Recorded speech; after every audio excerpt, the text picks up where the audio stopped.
ఇది బ్యాక్ పార్ట్కి మనం ఇలా మార్కింగ్ చేసుకున్న తర్వాత మనకి ఇట్లా మనము ఇది కలర్, ఇదేమో బ్యాక్ నెక్కి డీపు వెడల్పు సెట్టింగ్ చేసుకున్న తర్వాత కలర్ ఆప్షన్ అనేది ఇందులో వస్తుంది. ఈ కలర్ చాయిస్ చేసేసిన దీని తర్వాత ఇది ఫోర్త్ది ఏంటంటే మనము మార్కింగ్ చేసుకోవాలి, స్కాన్ చేసుకుంటుంది కదా. చేసుకున్న తర్వాత మనకు ఎక్కడ స్టార్ట్ చేయాలి అన్నది ఐడియా ఉండదు. మనకి ఈ పాయింట్ ఇలా ఉంటుంది, ఈ పాయింట్ని ఎక్కడ పెట్టి స్టార్ట్ చేయాలన్నది ఐడియా ఉండదు. కాబట్టి అప్పుడు మనం ఏం చేయాలంటే ఇది లాక్ ఇలా ఓపెన్ చేసుకున్న తర్వాత ఈ పాయింట్ అనేది ఇక్కడ ఉంది. అప్పుడు మనం ఏం చేయాలంటే ఈ ఫ్రేమ్ని ఇప్పుడు ఈ పాయింట్ ఇక్కడికి వచ్చింది కదా, ఈ పాయింట్ని ఈ ఫ్రేమ్ని ఇక్కడికి జరిపేసుకోవాలి.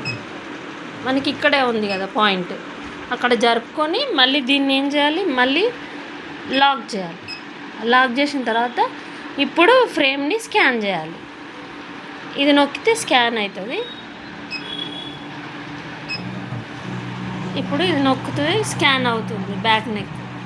అప్పుడు మనకి ఏమవుతుందంటే ఫ్రేమ్ అక్కడిక్కడ తగలకుండా, సౌండ్ రాకుండా ఎగ్జాక్ట్ మెజర్మెంట్లోనే వచ్చేస్తుంది. అప్పుడు మనకి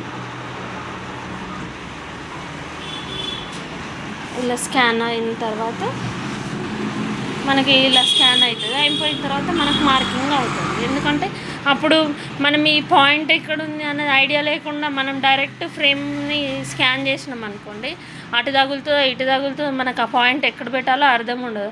అందుకని ఏం చేయాలంటే మనకు ఆ పాయింట్ ఎక్కడ ఉందో తెలుసుకోవడానికి ఈ ఫోర్త్లోకి వెళ్ళిన తర్వాత లాక్ ఓపెన్ చేయాలి.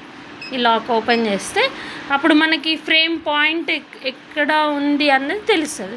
అక్కడికి ఈ రెడ్ చుక్కను పెట్టుకుంటే మనకు తర్వాత మళ్ళీ లాక్ వేసి అప్పుడు స్కాన్ చేస్తే మనకి ఈజీ అవుతుంది అన్నట్టు. బ్యాక్ పార్ట్లో మనం ఆ ఫ్రేమ్ ఎక్కడ టచ్ అవ్వకుండా, సౌండ్ రాకుండా స్కాన్ అయిపోతుంది బ్యాక్ నెక్.